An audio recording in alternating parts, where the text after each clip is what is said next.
niyan. Anainot, pirming nanginginutan. Always number one. Always number one. DCGB 729 kHz. Enot sa Bareta. Enot sa Gabos. Alas 5:01.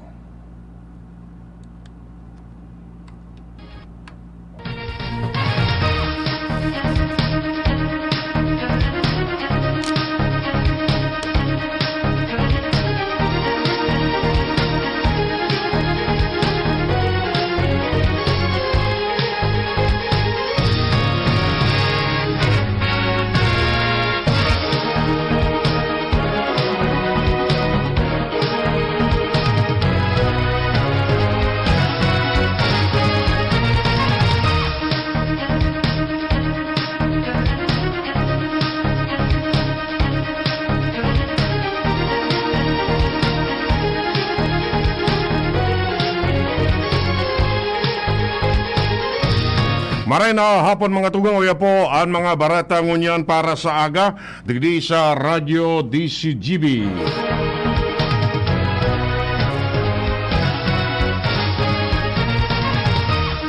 Mga barata maruluwa sa aga sa mga dyaryo nasyonal. Enot sa PBN DCGB sa mga barata ngunyan para sa aga. Detalles kan barata.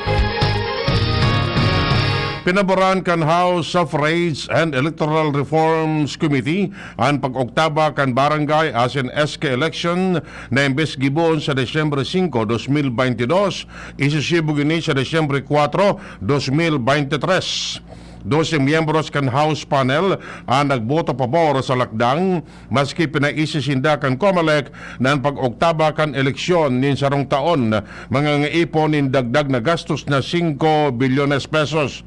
Ang mga mapipili sa eleksyon sa 2023 mapuon kan sendang termino sa Enero 1, 2024 sa laog nin masunod na 3 taon. Ang baretang ini hatod sa Indokan RightMed. Pag may check, that's the right one. The right one is RightMed.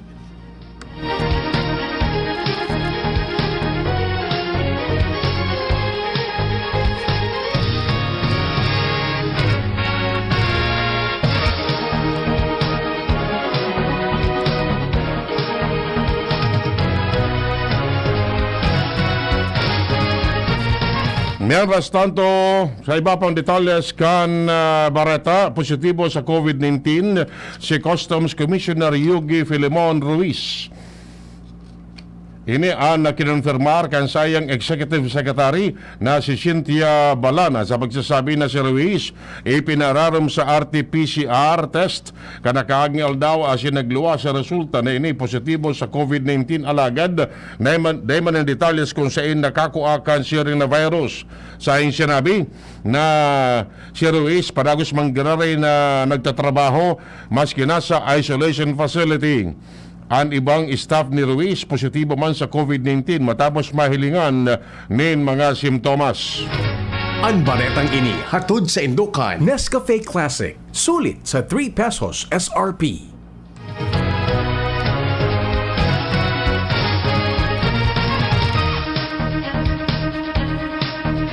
Mientras tanto, nagdadakol na ang mga public school sa nasyon na makonduktan in face-to-face classes poon sa Lunes, Agosto 22. Sinabi kan Department of Education na 90% na kan 47,000 na public schools ang preparado na para sa face-to-face classes ngunya na taon kumpara sa 76% na naglansanin in-person classes kan 2021.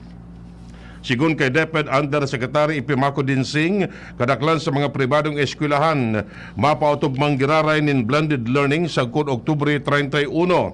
Sa pagbukas kang classes sa Lunes, may option ang mga eskwelahan na magkondukta nin remote classes, blended learning o kaya in-person classes. Siya rin man ang gabos na pampubliko asing pribadong eskwelahan.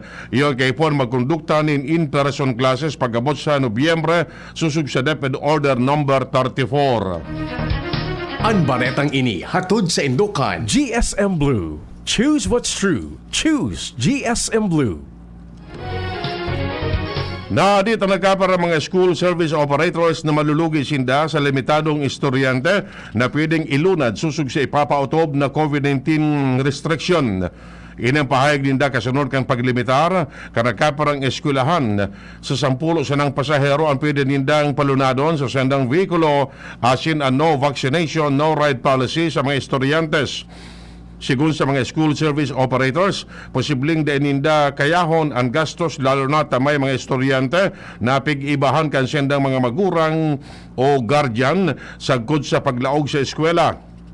Pigli naman kan Land Transportation Franchising and Regulatory Board na exempted ang mga school service expanded number coding dalanta laog ang mga ini sa kategoriyang public utility vehicle mantang pwede man sindang mag-operate sa 100% seating capacity. Dalang digdi, nag-apilar ang National Alliance of School Service Operators na magluwas ng direktiba ang LTFRB mananang sa pagtanggal sa seating capacity asin sa dai pag-require ni no vaccination, no ride policy na yun ang magiging giya kan eskwelahan sa paggibo kan sendang pulisiya sa pag-operate nin school service. Ang baretang ini hatod sa Indokan. Magic Log, ang simpleng itlog nagiging Magic Log. OMG o Magic Gulay, all we need is magic.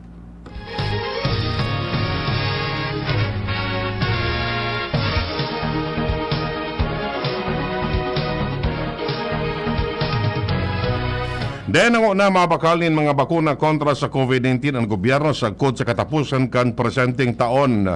Katagod din kan 8.42% wastage rate o sobra 2 o 20 milyones dosis nin bakuna na nagkagatadad nin 10.3 bilyones pesos sa kantidad na 500 pesos kada bakuna ang nasayang sana sa mga iba-ibang kadailanan.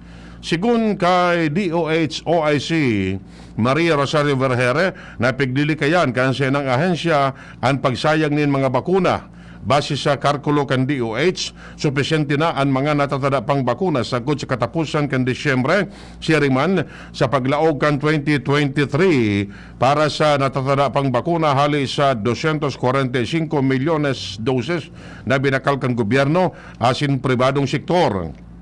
Nagtutubod si Vergere na sufisyente pa ang mga bakuna dahil ang mga nag-expire na COVID-19 vaccine handang salidahan kan COVAX facility kung saan nagko-coordinate na ang ahensya para patamaon ang schedule kan delivery nin mga bakuna sa tao kan nagpapadagos na bakunahan sa nasyon.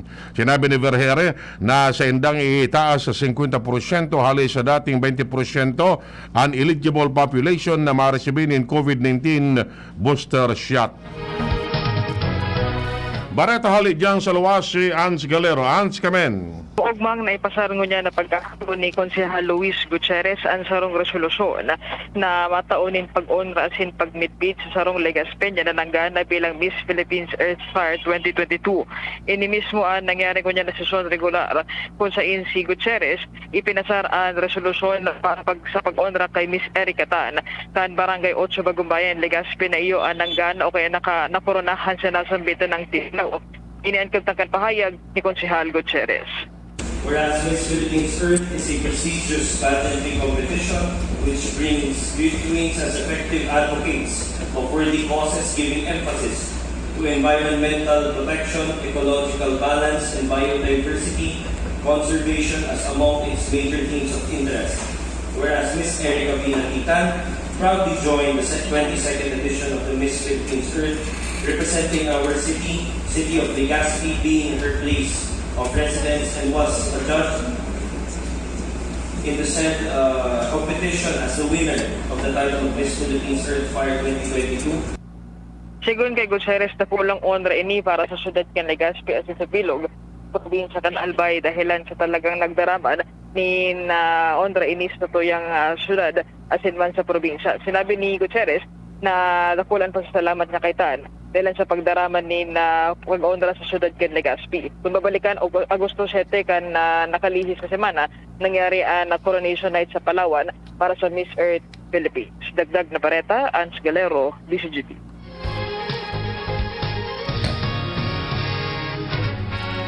Miyaras tanto posibleng maging available na sa Oktubre ang mga bagong henerasyon kan COVID-19 vaccine na ginibo para labanan ang mga bagong subvariant kan COVID-19.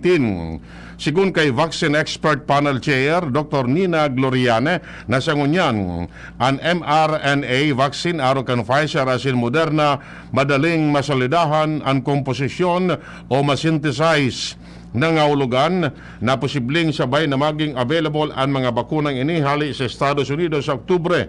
Sigun kay Gloriane, maaloy pa bago makakuha ni New Generation Vaccine ang Pilipinas dahil kinakaipuan ni Emergency Use Authorization Application.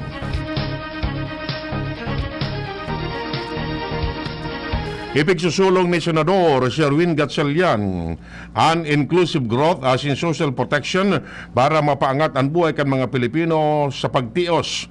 Sa tao naman ini kang report na nagdadakol ang mga nagtitios na Pinoy na nasa 20 milyones kan 2021 hali sa sobra sa 17 milyones kan 2018. Sinabi ni Gatchalian na saro sa pinaka-epektibong paagi para makortar ang pagtios iyon pagpapakusog kan ekonomiyang makakapagtaonin mas takol na trabaho asin makakapagpaitaas ng productivity.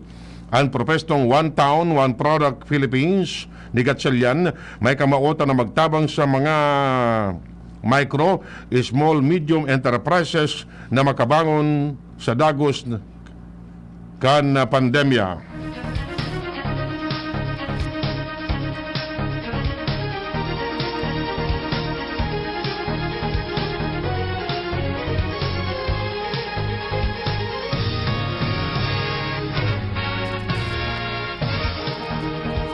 Nag-issue din suspension ang bagong administrasyon kan Procurement Service kan Department of Budget and Management sa pagbakal ng mga non-common use supplies and equipments o NCSE. Sigun kay PSDBM Executive Director Dennis Santiago na effective immediately ang inisyong suspension order. Gustong sabihin na dahil na ma-receive ang PSDBM nin anuman na request para sa NCSE procurement. Sinabi ni Santiago na tatapuson siya ng unaninda ang ongoing procurement kan mga non-CSE sa kod na makumpleto. Pero pagkatapos kani, gabos na procurement ni non-CSE iyo ang pupunduho ng una. Ang PSDBM, Centralized Procurement kan Common Use Supply and Equipments para sa bilog na gobyerno. Sinda nagbabakal partikular nin essential items para sa day-to-day operation kan mga government agencies araw kan ballpen, papel, stapler, paper clips, folder asin iba pa. Magagaramduman na nagpapadagos kunyan ang investigasyon sa maanomaliyang pagbakal kan PSDBM sa 2.4 bilyones pesos na kantidad nin mga outdated laptops para sa Department of Education.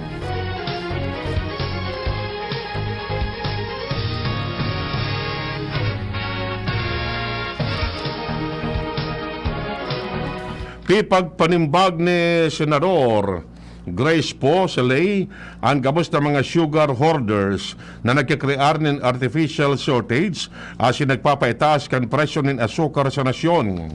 Tinawanin doon ni Po pamayo kan Senate Committee on Economic Affairs na ang gabos na opisyal kan gobyerno, mga empleyado na nasa likod kan bako makahustisyang importasyon ng asukar dapat mapadusahan sa irarum kan lay.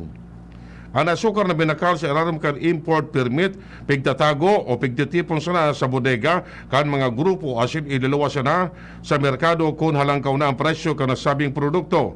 Tinawanin doon ni Po na sa gigibo na pagdangog ng Senado, mananangod sa questionableng impormasyon o importasyon ng asukar, dapat mapangaranan ang mga individual o grupo na nasa likod kan illegal na aktibidad asin dapat mapadusahan.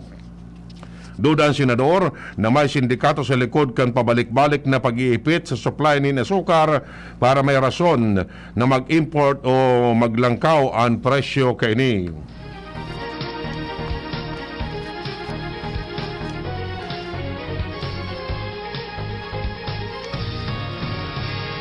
Mientras tanto, suportado kan Philippine Sugar Millers Association ang Sugar Order Number 4 na iyo ang matugot sa importasyon ng 300 metriko toneladas ng asukar sa pagsasabi na anda pag-implementar kini posibleng dahilan sa ministerial misunderstanding. Sinabi ni PSMA President Pablo Lobregat na ang SO4 kay puwan sa pagsasabi ng SO3 na ipinaluwas kan Pebrero asin matugot ko na sa importasyon ng 200,000 metriko toneladas ng asukar na pundo kan Korte sa Negros Occidental.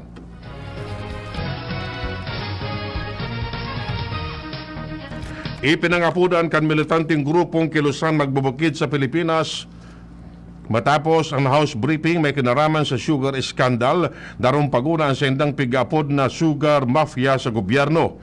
Sigun kay dating Agrarian Reform Secretary Rafael Mariano na dapat isipon kan mga kongresista asin opisyal kan gobyerno ang interes asin kamugtakan kan mga paratanom asin obrero sa sugar industry maging ang mga konsumidores. Ipinahag ni Mariano pamayo kan KMP na nasa 700,000 na farm workers sa mga asukarera asin 24,000 na obrero sa mga sugar mill ang apektado kan alayo ng krisis sa asukar. Pinakaapektado kan kawaran ng kabuhayan dahil sa seasonal ang pagpagultanan kan pagtanom asin pag-ani o tiyempo. Mientras na ang mga obrero sa Negros Provinces ang pangenot na sugar producer, magagaramduman na kinontra ni Presidente Bongbong Marcos ang planong pag-import ng 300,000 metriko toneladas ng asukar.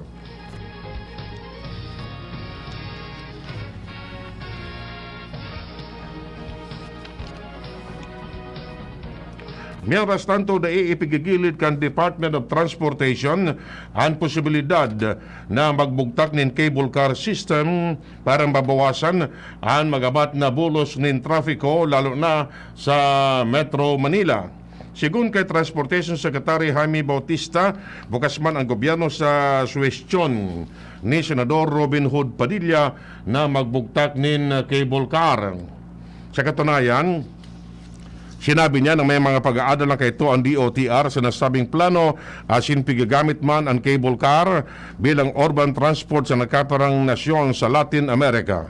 Sinagot na ni Bautista ang sa iyang Undersecretary for Road Transport and Infrastructure na pag-adalan ang suwestyon kan senador. Magagaramduman na si Rarum kan Duterte Administration nagkondukta ang DOTR ng French government-funded feasibility study sa pagbilog din cable car system sa pagultanan kan Marikina asin Pasig.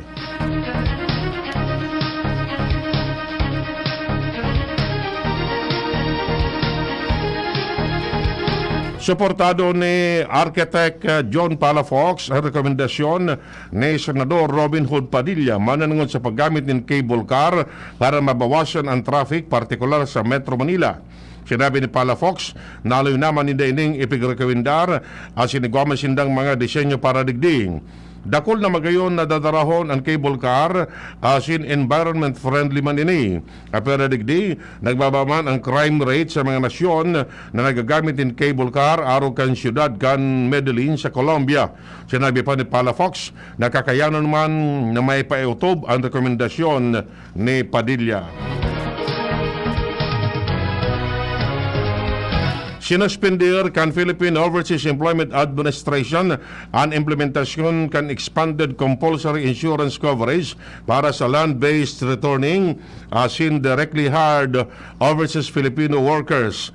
Susugidi sa direktiba ni Migrant Workers Secretary Toots Ople asin subject kan na Department Order Number 228 na ipinaluwas man kan Department of Labor and Employment kan Oktubre 2021.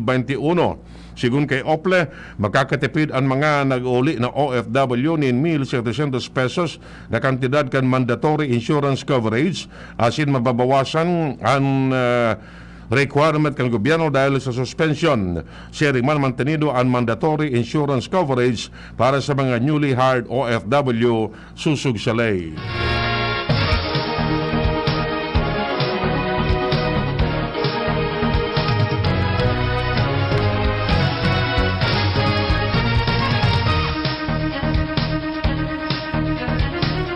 Mientras tanto, panginginutan ng unya ni Major General Charlton Sian Gaerlan bilang bagong commandant kan Philippine Marine Corps, mantang si Brigadier General Josephus o kaya Joseph Ferros Quizon ang maserbing commander kan Naval Reserve Command. Ang out of office kan duwang opisyal ginibo sa joint change of command ceremony sa Philippine Navy Headquarters na pag-araman na bago nagtukaw bilang ika-35 commandant kan Philippine Marine Corps. Pinamayan muna ni Major General Gaerlan ang AFP Education, Training and Doctrine Command. Miyembro man siya kan Philippine Military Academy, makatao class of 1989. Mantang si Quizon kan PMA Bigkis Lahi class of 1990, nagserbing bilang Armed Forces of the Philippines Deputy Inspector General bago nagserbe bilang Commander kan NRC.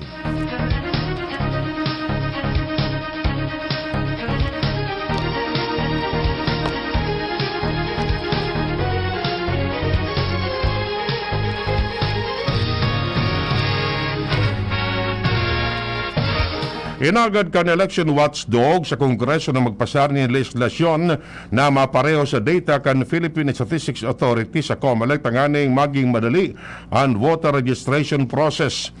Ini ang rekomendasyon kan NAMFREL sa COMELEC pati na sa Kamara de Representantes asin Senado kasunod kan publikasyon kan sa indang report sa pagpadagos kan voter registration kan nakaaging bulan. Sa ibabaw kan sa indang listahan ng rekomendasyon, iyon pagpasar nin lay na matugod sa data sharing agreement entre kan PSA asin COMELEC tanganing mahali ang voter registration process. Siya nang sinabi na makakatipid din sa oras asin gastos pati naman sa mga magiging botantes.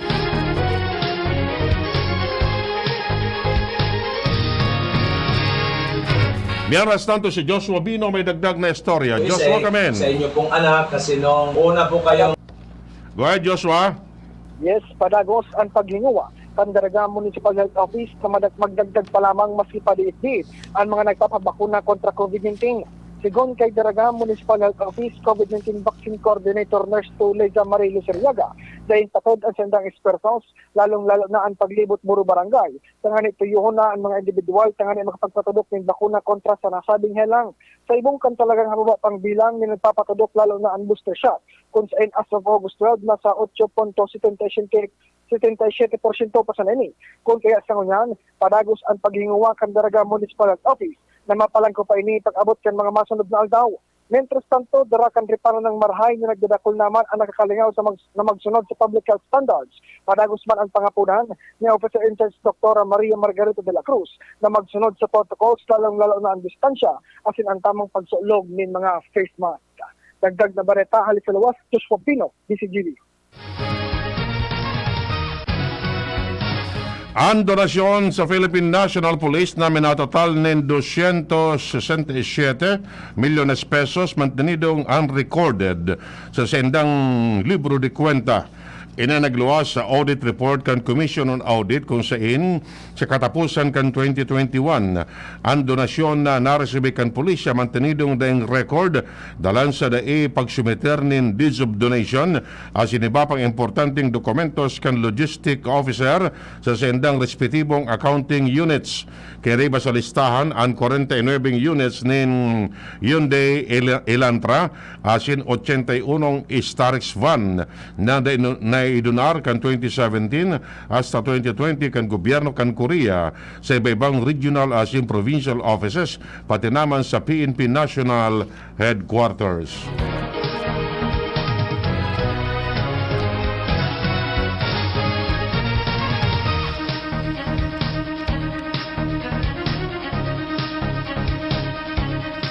Nagpaliwanag si PNP Chief General Rodolfo Azurin sa sayang pagbalyo ng pwesto kay dating PNP OIC Lieutenant General Vicente Danao asin dating PNP Deputy Chief for Administration Lieutenant General Rodel Sermonia.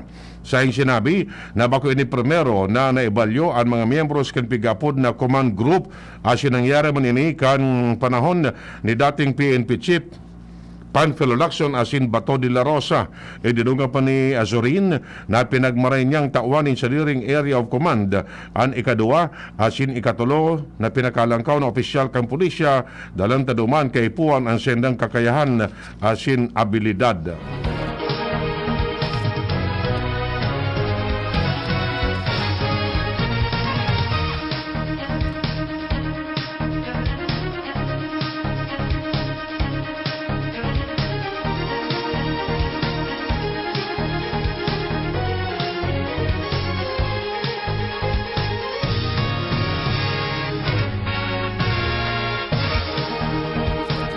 Mientras tanto, sinabi kan Department of Justice na plano nindang i-adaptar ang transparency policy sa Commission on Human Rights tanganing masiguro ng gabos na illegal drug raids na gigibo susug sa lay. Sinabi ni DOJ spokesperson Miko Clavano na akseptado ninda ang suwestyon ni House Deputy Minority Leader Bernadette Herrera para ibahan kan CHR agents ang mga law enforcement officers sa pagkakaigwa ng anti-illegal drug operation. Sa sinabi na magayon ang ideya kan CHR para madugangan ang manpower. Idinugang pamanyana si Justice Secretary Boying Remulla. Nagtaonin asegurasyon ng DOJ magiging silag sa CHR.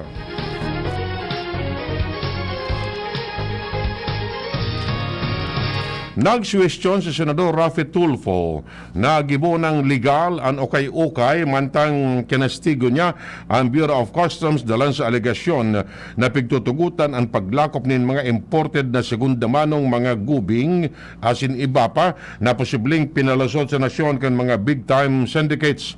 Sa sinabi na ano ang ginigibo kan BOC na wala tuo ang mga ukay-ukay sa nasyon asin kunatataan mga ni nakakalusot sayang ipanaluwanag na bako man niya o bako man siya kontra sa ukay-ukay alagad dapat gibuon kan adwana ang sendang mandato. Yan mga tugang ang detalles kan mga barata ngunyan para sa agarigdi sa Radio DCGB. Sa pangaral kan mga pagriba, Ronald Baldo Salado Technical. Ako po ang nagatud kan Bareta. Edwin Taralta nagsasabing salamat kan sa inyong pagantabay. Aray pero di bibigay. Hardilyn Diaz po, yan tayong mandirigma. Pag